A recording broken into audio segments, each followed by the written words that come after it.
Congratulations, sir, to you, and congratulations to thank you for a very big success. సరే, మామూలుగా ఎప్పుడు ఊహించినట్టే చేస్తారు మీరు. ఒక్క నిమిషం నేను మాట్లాడచ్చు. సార్ చెప్పండి, సార్ చెప్పండి. 50 మంది ప్రేక్షకులకి నా హృదయపూర్వక శుభాకాంక్షలు తెలియజేస్తున్నాను. ఈ విజయదశమి అందరి జీవితాల్లో గొప్ప విజయాన్ని తీసుకురావాలని, అందరి జీవితాలు ఎంతో విజయవంతంగా ఉండాలని మనస్ఫూర్తిగా కోరుకుంటున్నాను. మీరు ఎప్పుడూ ఇంటర్వ్యూ ఎవరికి చేయలేదు సార్, అలాగే మీతో కూర్చోవడం మాకు ఇది ఫస్ట్ టైం కాకపోయినా ఇట్లా కెమెరా ముందు కూర్చోవడం ఫస్ట్ టైము. అండ్ మేము మిమ్మల్ని ఆహ్వానిస్తే మీరు వచ్చారా, లేకపోతే మీరు రావాలి, మిమ్మల్ని కలవాలి, ఈ విధంగా నా థాట్స్ ఈ సినిమా గురించి ప్రజలకు తెలియజేయాలి అన్న ఉద్దేశంతో మీరు వచ్చారా? అంటే నాకు ఏదైనా నాకు తెలియకుండా మా వాళ్ళు ఏమన్నా తిరిగిగా మీరు వస్తే బాగుంటుంది అన్నారంటే కాదు, ఆయన నుంచే మనకు ఆఫర్ వచ్చి నేను చాలా ఎగ్జైట్ అయ్యాను. ఇది 10 మందికి తెలియజెప్పేలాగా నేను ఒక అవకాశం తీసుకోవాలి అని అంటే కనుక అప్పుడు ఈ ఏర్పాటు జరిగిందని. మాత్రం నేనే అడిగానండి.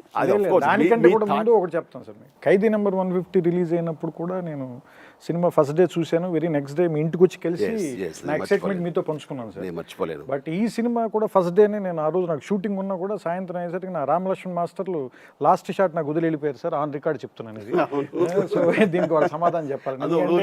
అవును, వచ్చి వాళ్ళు ఏమన్నారంటే 5:30కి సార్ మేము ఫస్ట్ షో సినిమాకి వెళ్తున్నాం సార్, బాస్ సినిమా కదా వెళ్ళాలి మేము అన్న. సరే నేను పంపించేసా. సరే వాళ్ళు వెళ్ళిన తర్వాత మ్యూజిక్ డైరెక్టర్ తమన్ వచ్చి అంటాడు, సార్ వాళ్ళే వెళ్తున్నారు, మన ఇద్దరు వెళ్ళకపోతే ఎలా సార్ అన్న. ఇక్కడ హైటెక్ సిటీ లొకేషన్లో షూటింగ్ చేస్తున్నాం. ఇంక వెంటనే లాస్ట్ షాట్ ఏంటంటే డైరెక్ట్ అక్కడి నుంచి థియేటర్కి వెళ్ళి మేము కూడా చూసేసాం. ఆ నెక్స్ట్ డే వచ్చి మీతో పంచుకోవచ్చు నాకు, కానీ నాకు అనిపించింది ఏంటంటే నేను అందుకనే వాంటెడ్గా కలవాల. సో అదేదో నా ఎక్సైట్మెంట్ ఏదైతే ఉందో ఇప్పుడు నాలాగా చాలామంది ఆ సినిమా చూసిన వాళ్ళందరూ ఎక్సైట్మెంట్ని వాళ్ళందరి తరఫున నేను మోసుకొచ్చి మీ ముందు కూర్చొని సినిమా చూసినప్పుడు నాకు ఏమనిపించింది మాట్లాడదాం. సో దానికి నేను దీన్ని ఒక మీతో కూర్చోవడం చాలా రిఫ్రెష్గా ఉంది. Thank you.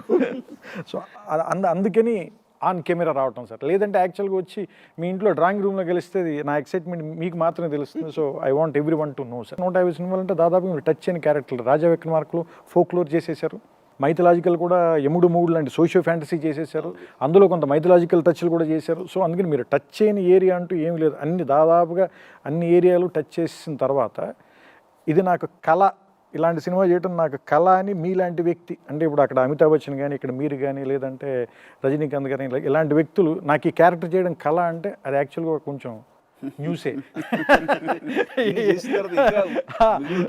అంటే 2 విషయాలు. ఒకటేంటంటే అది గొప్ప విషయం, ఇన్ని సంవత్సరాల తర్వాత కూడా after 35 to 40 years of career span తర్వాత కూడా ఇంకా నేను కొత్తగా చేయాలి అని ఇంకా అన్డయింగ్ స్పిరిట్ ఉండటం గొప్ప విషయం మాలాంటి వాళ్ళందరికీ. ఒకటి. రెండోది, నిజంగా అంత అలా మిమ్మల్ని కదిపిన విషయం ఏంటి, ఈ సినిమా ఎందుకు చేయాలని అనిపించింది? మన జీవితంలో, సినీ జీవితంలో చెప్పుకోదగ్గ మైల్ స్టోన్ లాంటి క్యారెక్టర్స్, మెమరబుల్ క్యారెక్టర్స్ ఎన్ని ఉన్నాయి అనుకుంటే ఓవర్ పీరియడ్ ఆఫ్ టైం వెనక్కి తిరిగి ఆలోచించుకుంటే ఒక 5, 6, 10 ఉంటాయి ఈ 150 సినిమాలు. అండ్ మిగతా కమర్షియల్గా అద్భుతం చేస్తుండొచ్చు, కొన్ని ఏమో ఆ సీజన్లో అప్పుడు నాకు మంచి పేరు తీసుకొచ్చి ఉండొచ్చు. కానీ ఇంకా ఒకసారి ఇప్పుడు తరిచి చూసుకుంటే ఒక కృష్ణ గారికి అల్లూరి సీతారామరాజు ఉంది, అండ్ రామారావు గారికి మైథలాజికల్ సినిమాలు క్యారెక్టర్స్ ఆయనకున్నాయి. బట్ నాకు వచ్చేసరికి ఆ టైంకి ఆ సీజన్కి ఏదో ఒక ఇంద్ర అని, మొదట్లో ఖైదీ అని, లేదంటే ఇలాంటివి చూడాలను, ఠాగూరు, స్టాలిన్ ఇలాంటివి ఉన్నాయి. కానీ బట్ చరిత్రలో మిగిలిపోయి నభూతో నా భవిష్యత్ అనే క్యారెక్టర్ సరిగ్గా చేయలేదు, పడలేదు అనే అసంతృప్తి ఎప్పుడూ ఉంటుంది. దానికి సమాధానంగా నాకున్న పర్సనల్ ఇంట్రెస్ట్ ఏంటంటే ఒక దేశభక్తి సంబంధించిన అయితే స్వాతంత్ర సమరయోధుడి కథ ఒకటి చేస్తే కనుక ఆ పేట్రియాటిక్ క్యారెక్టర్ చేస్తే ఆ అవకాశం నాకు ఉంటుంది, నాకు మెమరబుల్ క్యారెక్టర్గా ఉంటుందని నాకు ఎప్పుడు అనిపిస్తుంటుంది. అని భగత్ సింగ్ లాంటివి చేయాలని, భగత్ సింగ్ వీరోచితం గురించి చదివాను, చూశాను అని. ఆ తర్వాత కొన్ని సినిమాలు వచ్చేసరికి ఇంకా బెటర్ వెర్షన్ తోటి, బెటర్ యాంగిల్ తోటి అదే భగత్ సింగ్ నాకు వస్తే బాగుండు అని ఎదురు చూశాను. ఏ నిర్మాత కానీ ఏ కథకుడు కానీ అలాంటి కథతో నాకు తారసపడలేదు. ఆ వెలితి అలాగే ఉండిపోయింది నాకు. ఆ తర్వాత 12 ఏళ్ల క్రితం నేను చెప్పగలను, ఉయ్యాలవాడ నరసింహారెడ్డి అని మొట్టమొదటి స్వాతంత్ర సమరయోధుడు కథ ఒకటి ఉందండి. అతను రాయలసీమకు సంబంధించినటువంటి బిడ్డ. అది ఒక మంచి సంపూర్ణమైన కమర్షియల్ కథగా కూడా అవకాశం ఉంది మనకి. చేద్దామని పరుచూరులో నాకు చెప్పిన బ్రదర్స్. అండ్ అది నాకు నచ్చింది, బాగుంది. కానీ అది తెర మీద చూపించాలంటే అలాంటి డైరెక్టర్ కానీ అంత ఖర్చు పెట్టే నిర్మాత కానీ ఎవరున్నారని ఆలోచిస్తే ఎవరు ముందుకు రాలా. అంటే ఎక్కువ ఖర్చు పెడితేనే కానీ ఆ సినిమాకి న్యాయం చేసినట్లు కాదు. అంత ఖర్చు పెట్టి రావడం ఎవరు ముందుకు రాలేదు. అండ్ అప్పట్లో నేను సొంతంగా సినిమా తీద్దాం, మనమే తీసుకుందాం అనే ఆలోచన నాకు లేదు. దాంతో ఆ సబ్జెక్ట్ అలా ఉండిపోయింది. 2-3 ఏళ్ల తర్వాత, 4 ఏళ్ల తర్వాత నేను మళ్ళీ పాలిటిక్స్లోకి వెళ్ళిపోవటం, సినిమాలకు దూరంగా ఉండటం, మళ్ళీ తిరిగి కంబ్యాక్ సినిమాగా ఇది చేద్దామన్న ఆలోచన ఉండింది. కానీ నాకున్న పర్సనల్ ఫీలింగ్ ఏంటంటే ఇలాంటి క్యారెక్టర్తో నేను రీఎంట్రీ ఇస్తే నా రెస్ట్ ఆఫ్ ది ఫ్యూచర్ ఇంకా ఈ రకమైన వైవిధ్యమే తప్ప రెగ్యులర్గా ప్రేక్షకులు నా అభిమానులు కోరుకునే క్యారెక్టర్స్ నన్ను యాక్సెప్ట్ చేస్తారు లేదనే ఒక మీమాంస ఉంది. అందుకని ఫస్ట్ ఏం చేయాలంటే నన్ను ఎలాగైతే వాళ్ళు 10 ఏళ్ల క్రితం చూస్తూ ఎంజాయ్ చేశారో, ఆనందించారో, మళ్ళీ అదే చేయగలడు అనేది నేను నిరూపించుకోవాలి. ఆ రకంగా చిరంజీవి స్టిల్ అదే ఇమేజ్ ఇంటాక్ట్, చెక్కు చెదరలేదు అని అనిపించుకోవాలని సబ్జెక్టు చూడటంలో ఒక రీమేక్ దొరికింది. నాకు నైస్ మెసేజ్ ఉంది, చాలు చేద్దామని ఖైదీ నెంబర్ 150 చేశాను నేను. ఇంకా దానికి వచ్చినటువంటి రియాక్షన్ కానీ, అది ఇచ్చిన సపోర్ట్ కానీ, ఆ ఉత్సాహం కానీ, ఎస్ ధైర్యంతో ఇప్పుడు ఈ కథ గురించి ఆలోచించవచ్చు అనిపించింది నాకు.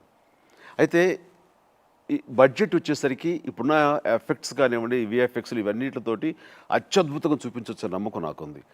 అయితే బడ్జెట్ వేసుకుంటే దాదాపు 300 కోట్లు 250 కోట్లు కనబడుతుంది. అండ్ బాహుబలి ఫస్ట్ రిలీజ్ అయిన తర్వాత బాహుబలి 1 ఇది పాన్ ఇండియాగా చేస్తే కనుక ఒక స్వాతంత్ర సమరయోధుడు, భారతదేశానికి స్వాతంత్రం రావాలన్న ప్రయత్నం చేసినట్టు ఒక మహావీరుడు, ఒక చరిత్రలో కనుమరుగైపోతున్నటువంటి వీరుడు, అది తెర మీదకు తీసుకురావాలి. ఇండియా లెవెల్లో అప్పీల్ చేసినా కానీ దానికి రిసీవింగ్ ఉండేటువంటి గొప్ప సబ్జెక్ట్ అవుతుంది. సో పాన్ ఇండియా చేద్దాం మనం. ఆ బలాన్ని, ఆ కాన్ఫిడెన్స్ మాకు ఇచ్చింది Baahubali 1, thanks to Rajamouli. So and దాని ధైర్యంతో మొదలుపెట్టాం. సో ఇప్పుడు బయట ప్రొడ్యూసర్స్కి ఎవరికి ఇస్తాం? చరణ్ అన్నాడు మనం చేద్దాం అని. రైట్ అన్నా, చేద్దాము, బెటర్. ఎవరు ఏ ప్రొడ్యూసర్ రిస్క్లో పెట్టే కంటే ఆ రిస్క్ అవని లేదా డెఫినెట్గా ఏమైనా కానీ ఎనీ ఫ్రూట్ఫుల్నెస్ మనం షేర్ చేసుకుందాం. సరే నీ ఇష్టం అన్నాను. ధైర్యం చేసి మనం చేద్దాం డాడీ అన్నాడు. సరే చేయను అన్నాను.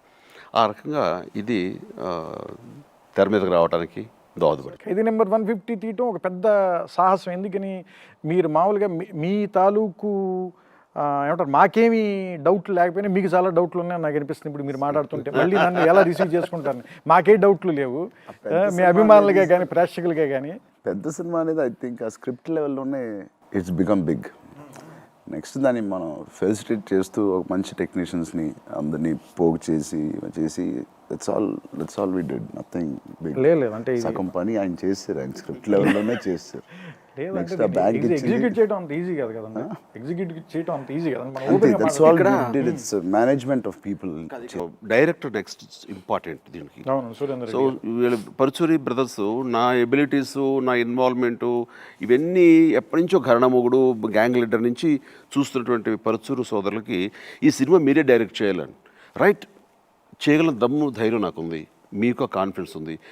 నాకేంటంటే క్యారెక్టర్ న్యాయం చేయాలి అంటే హోల్ ఫిలిం చూసుకోవటం అనేది ఇంకొక డైరెక్టర్ బాధ్యత అది. సో రెండూ నేను న్యాయం చేయలేను. సో నేను డైరెక్ట్ చేయమంటే కనుక క్యారెక్టర్ ఇంకెవరికైనా ఇవ్వండి చేస్తాను. అమ్మమ్మ ఈ క్యారెక్టర్ మీరే చేయాలి, అప్పుడు నేను డైరెక్ట్ చేయను. ఫుల్ ఫ్లెడ్జ్డ్గా నా ఇవన్నీ ఫోకస్గా నేను చేయాలి అని చెప్పిన తర్వాత డైరెక్టర్ ఎవరు. అప్పుడే ధృవ చేసిన తర్వాత చరణ్ ఈ సినిమా చరిత్ర సంబంధించింది, దీనికి మోడ్రన్ డైరెక్టర్ కొంచెం థింకింగ్ ఉన్న వాళ్ళైతే కనుక రెండింటి ఫ్యూజన్తో ఇది కొత్తగా కనబడుతుంది, లేటెస్ట్ జనరేషన్ కూడా కనెక్ట్ అవుతారు. కాబట్టి ధృవ అది రీమేక్గా చేసినటువంటి సురేందర్ రెడ్డి అయితే నా న్యాయం చేస్తాడని అనిపించింది. అతను చాలా కంఫర్టబుల్గా ఉంది అనుకున్నప్పుడు అయితే అడుగు తనే ఫిక్స్ చేద్దామని. అప్పుడు చరణ్ వెళ్ళి తనకు అడగడం ఏంటి, తను వెంటనే వచ్చాడు. ఒక 20 days టైం తీసుకున్నాడు. ఎందుకంత గ్యాప్ ఇచ్చాడో తెలియదు, తర్వాత చెప్పుకొచ్చాడు. టెన్షన్ పడ్డానండి. ఆ టెన్షన్ తగ్గించుకోవడానికి ఇప్పుడు మీరు చిరంజీవి సినిమా అంటే అదొక టెన్షన్, అదేనా ఓకే. ఈ సినిమా అంటే ఇంత గ్రావిటీ, ఇంత పెద్ద సినిమా చేయాలంటే దానికి నన్ను నేను చెక్ చేసుకోవాలి ఎంతవరకు న్యాయం చేయగలను ఏంటని. అలాంటి 2 జైంట్స్ నాకు ఇచ్చారు చేతిలో. డౌట్ ఏం లేదు. నాకు చిన్న వణుకొచ్చింది, అందుకు న్యాయం చేయటం ఎలాగా ఏమిటని దాని మీద 10 days 15 days తీసుకుని నన్ను నేను సమాయుత్తపరుచుకుని ఎస్ అని అప్పుడు మీకు ఎస్ అని చెప్పానండి. సర్ప్రైజ్ ప్యాకేజ్ నాకు తమ్మని అనిపించింది ఈ సినిమాలో. నేను అసలు ఎక్స్పెక్ట్ చేయలేదు.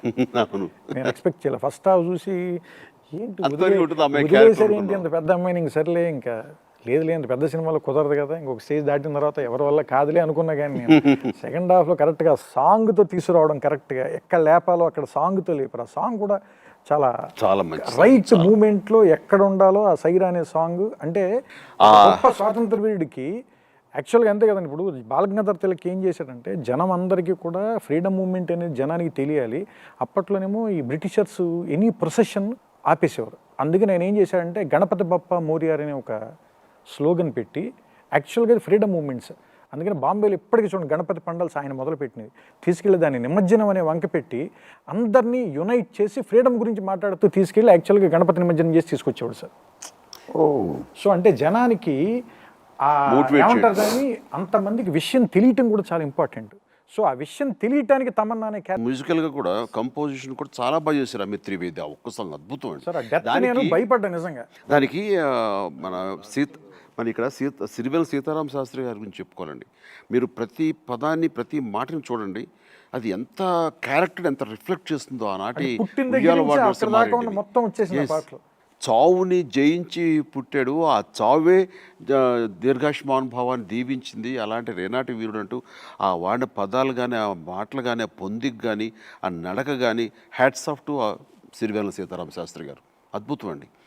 అండ్ ఆయన అంత ప్రాణం పెట్టి అంత ఆలోచించి కథానుసారంగా రాసుకుని ఆ సాంగ్ అంత హైలైట్ అవ్వటానికి ప్రధానమైన కారణం మన పద్మశ్రీ సిరివెల సీతారామ శాస్త్రి. స్వతంత్ర సమరయోధుడు చెప్పేవి మనం దాదాపుగా అన్ని భాషల్లో కలిపి 100-150 సార్లు చూస్తుంటాం సార్. వీరపాళ్య కట్టబొమ్మన్ దగ్గర నుంచి అవేమి లేకుండా సీతారామరాజు అవేమి లేకుండా ఎస్.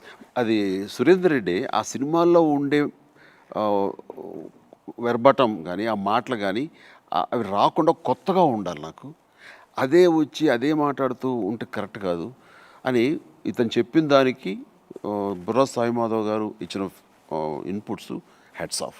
వాళ్ళిద్దరు కాంబినేషన్లో మాత్రం అద్భుతం. అందుకే ఇంత బాగా రాణించి ఇంకొకటి ఫీల్ అవుతున్నారు. ఇంకొకటి చెప్పాల్సిన విషయం, మీరు నాకు సినిమా రిలీజ్ కంటే ముందు ఒకటి భయపడి మీరు నేను మాట్లాడుకున్నప్పుడు ఒకటి చెప్పారంటే, తల అలా తెగిపోయిన తర్వాత నేను ఒక యాక్ట్ చేశాను, అది ఓకేనా, అది లాజికల్గా ఉంటుందా, అది ఒకటే నేను ఇంకా థింక్ చేస్తున్నానని చెప్పి అప్పట్లో నాతో మాట్లాడారు. అవును. బట్ సినిమా చూస్తే మాత్రం చాలా కరెక్ట్గా ఉంది. ఎస్. అంటే టైమింగ్ కానీ, అంటే ఎంత టైంలో అది జరిగింది, అది జరిగిన విధానం కూడా, అంటే the way he shot that sequence, the way you enacted it, చాలా అంటే కరెక్ట్గా ఉంది. అంటే లాజికల్గా కూడా మేము ఒప్పుకునేలా ఉంది. అందుకని థియేటర్ నుంచి బయటకు వచ్చేప్పుడు కొంచెం హెవీ హార్ట్తోనే బయటకు వచ్చాం మేము. నాతో పాటు నాగార్జున గారు చూశారు సినిమా. ఇంకా ఆయన అంతా బయటకు వచ్చి గట్టిగా పట్టేసుకుని అసలు మాట్లాడటానికి మాట రావట్లేదు, కళ్ళేమో ఎర్రబడిపోయి ఉన్నాయి. ఇదేంటండి, ఇది ఒక ఎపిక్ అండి. ఒక ఎపిక్ని క్లాసిక్ ఒక ఫిల్మ్ని కమర్షియల్ ఎలిమెంట్ జోడించి ఇలా ఫ్యూజన్ చేసి అంత ఇంట్రెస్ట్గా నిలబెట్టడం అనేది వెరీ రేర్ ఫీట్ అండి. రేర్గా ఇదవుతుంది. It's happened. Oh, it's wonderful అని. ఆ తర్వాత మన వెంకటేష్ ఆయన ఫోన్ చేశారు, చేసిన వస్తారా ఉంటారా అని. ఏమంటే వచ్చి కలవాలంతే. ఆయన ఇంటికి రావటం గట్టిగా కౌలించేసుకుని అలా ఉండిపోయి ముద్దు పెట్టేసి అప్పుడు కూర్చొని సెటిల్ అయిన తర్వాత మన హీరో వెంకటేష్, అమ్మాయి ఇప్పుడు తీరిందండి, నేను నాకు నుంచి ఉగ్గ పెట్టుకున్నానండి నాకు. ఎందుకంటే ఫోన్లో మీకు చెప్పగలను కంగ్రాట్స్ అంటే అద్భుతం బ్రహ్మాండం చెప్పాలి, నాకు మాటల ద్వారా తీయదు కాదు, గట్టిగా హక్ చేసుకోవాలి అని అనిపించింది. ఏంటంటే ఇది అంటూ తన భావం వ్యక్తం చేస్తుంటే నాకు నిజంగా చాలా సంతృప్తిగా ఉంది. ఇప్పుడు బయట ప్రజానీకం కానీ ప్రేక్షకులు కానీ నా అభిమానులు కానీ వాళ్ళు చెప్పేది నాకు బాగానే ఉంటుంది, కానీ నా తోటి హీరోలు ఆర్టిస్టులు అయ్యండి వాళ్ళంతా ఫీల్ అయ్యి వాళ్ళు చెప్తున్నారు అంటే కనుక ఇంకా అంతకంటే నాకు కావాల్సిందే ఉంది. ఏ అవార్డు దానికి సరి సమానం చెప్పండి. అంటే ఎందుకంటే రజనీకాంత్ నిన్న ఫోన్ చేశారు, చేసి ఆయన మిస్సెస్ ఆయన జనరల్గా రజనీకాంత్ మాట్లాడి బ్రహ్మాండం తర్వాత చాలా బాగుందని పైన పొగిడిన తర్వాత అయిపోతుంది, కానీ మిస్సెస్ తీసుకుని ఆవిడ కూడా అంత ఇదిగా బాబా ఏం సినిమా అండి, వండర్ఫుల్ అండి, అసలు అంతా అదే ఫీలింగ్ ఉండిపోయాం, ఎంత బాగుందని ఆవిడ చెప్తుంటే కూడా వండర్ఫుల్. నయనతార ఈ అమ్మాయి కలవటం కానీ, నయనతార ఒక సీతాదేవిని అడవికి పంపించేస్తారు రావుల వారు. నయనతార మీద అంటే ఫస్ట్ నాకు ముందు కోపం ఉంది. సరే ఎందుకు ఇప్పుడు ఈ అమ్మాయి సడన్ గా తీసుకొచ్చారు, ఆవిడ లవ్ చేస్తే ఈవిడ అనుకున్నారు. ఆ ఒక బెడ్రూమ్ సీన్ తోటి ఎంత మంచిది, ఎంత చిన్న అనిపించేసింది. ఇంత ప్రేమిస్తుందా, ఇంత అమాయకురాలు అని చెప్పేసరికి చాలా అంటే చాలా చాలా బాగా, అంటే ఆ చిన్న చిన్న ఫిక్షనల్ ఎలిమెంట్స్ని అద్దినా కూడా ఎక్కడ కూడా ఆ రియల్ క్యారెక్టర్స్ తాలూకు గౌరవం కానీ వాడి తాలూకు హిస్టరీ కానీ ఎక్కడ భంగం కలగకుండా చాలా కష్టమైన డీవియేట్ కాలేదండి. విత్ ఇన్ దట్ పర్వ్యూ, ఆ పరిధిలోనే ఏదైనా కమర్షియల్గా ఇంట్రెస్ట్గా చేసాం, ఫిక్షనైజ్ చేసాం అంతే. అండ్ ఇంకొకటి నాకు చెప్పాలనిపించింది ఏంటంటే సార్, ఈ సినిమా చూసిన వెంటనే మాట్లాడాలనిపించారు రత్నవేలు. ఈ సినిమాలో విఎఫ్ఎక్స్ కూడా ఎక్కడ విఎఫ్ఎక్స్ కనిపించలేదు సార్. విఎఫ్ఎక్స్ కనిపించకపోవటమే గొప్ప విఎఫ్ఎక్స్. Well said. విఎఫ్ఎక్స్ కనిపించకూడదు, అది కనిపించలేదు ఎక్కడ సినిమాలో. అండ్ వార్ సీక్వెన్స్ కానీ, లాస్ట్లో తీసిన వార్ సీక్వెన్స్ కానీ అంటే కరెక్ట్ రేషియోలో ఉన్నాయి సార్. ఏవి ఎంత పాళ్ళల్లో ఉండాలో అంత పాళ్ళల్లో ఉన్నాయి. ఇప్పుడు ఇందాక మీరు అన్నదానికి వస్తే మళ్ళీ ఎందుకు మీ తోటి నటులు కూడా వచ్చి మిమ్మల్ని, లేదంటే హోల్ ఇండస్ట్రీస్ ఇప్పుడు మా సైడ్ నుంచి, మా టెక్నికల్ ఫెటర్నిటీ నుంచి కానీ అందరం కూడా ఎందుకు మిమ్మల్ని ఎప్రిషియేట్ చేయడానికి రీజన్ ఏంటంటే సార్, ఎవరైనా కానీ బేసిక్గా వాళ్ళ బలాలను వదులుకుని ఫైట్ చేయడానికి ఇష్టపడరు సార్. అంటే అర్జునుడిని గాంధీవం వదిలేసి యుద్ధానికి వెళ్ళమన్నా, కృష్ణుడిని చక్రం వదిలేసి యుద్ధానికి వెళ్ళమన్నా, అలాగే భీముడిని గద వదిలేసి యుద్ధానికి వెళ్ళమన్నా, చిరంజీవిని పాటలు ఫైట్లు లేకుండా సినిమా చేయమన్నా రిస్క్ కదా సార్. అవి లేకుండా చేశారు మీరు, అవి లేకుండా చేసి యుద్ధం గెలిచారు. అందుకని ఎప్రిషియేట్. నాకు ఫస్ట్ భీమవరం చెప్పిందంటే సినిమా చాలా బాగుంది, ఈ సినిమాకి సై అన్నది రామ్ చరణ్ అయితే రా అని పిలిచింది చిరంజీవి, వాళ్ళిద్దరు ఈ సినిమాలో. భీమవరం నుంచి ఒకటి చెప్పాడు నాతోటి. తర్వాత ఏంటంటే మరి ఇలాంటి కథ చెప్పగానే మరి ఓకే అనడానికి, సై అనడానికి ఒక ప్రొడ్యూసర్ రెడీగా ఉండాలి సార్, ఆయన ఉన్నాడు. సో ఇంకా రా అని పిలవడానికి ఎలాగూ తెలుగు జాతి ఎక్కడున్నా సరే పిలవడానికి మీరు ఉన్నారు కాబట్టి దేశ విదేశాల్లో ఎక్కడున్నా సరే, సో అది సరిపోయింది. అది చాలా తక్కువ సినిమాలకి కుదురుతుందండి ఒక రెస్పెక్ట్ కానీ, సక్సెస్ తో పాటు రెస్పెక్ట్ కూడా రావడం కరెక్ట్. నేను ఒక మాట నిజంగా ఫీల్ అయ్యి ప్రీ రిలీజ్ ఫంక్షన్ రోజున అనిస్తాను ఒక మాట, ఇది ఏ రేంజ్ సక్సెస్ అవుతుంది, ఎంత రెవెన్యూ వస్తుంది, ఎంత అనే ఫిగర్స్ గురించి నేను మాట్లాడలేదు. ఇది ఒక గొప్ప సంతృప్తిని, మాకు గౌరవాన్ని తీసుకుని వచ్చే సినిమా అని మాత్రం చెప్పగలను. ఒక శంకరాభరణం అప్పట్లో నాకు తెలిసి